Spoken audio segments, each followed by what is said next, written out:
இந்த வீட்டுக்குள்ள ஒரு பெண் இந்த அரண்மனையை பார்த்து உள்ள போனான். அதே காலேஜ், அதே இடம், இதே மாதிரி தான் நடந்துச்சு. உள்ள போக அந்த பெண் கோமா ஸ்டேஜுக்கு போயிட்டான். திரும்பி வெளியே வரவும் முடியல. நாங்கள் தான் தூக்கிட்டோம். அங்கே ஏதோ ஒன்று இருந்ததாகவும் அந்த பெண் உளறிக்கிட்டே இருந்தான். நாங்களும் பூசையை போட்டு வந்துருச்சு கையில் வச்சு கட்டணும்.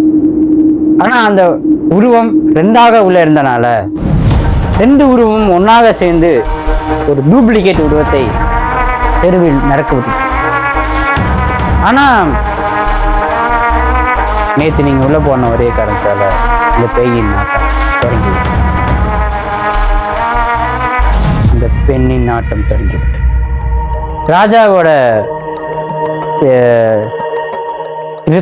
அதாவது பேய் அப்படிங்கிற அந்த உருவம் எங்கே போச்சுன்னு கேட்டிங்கன்னா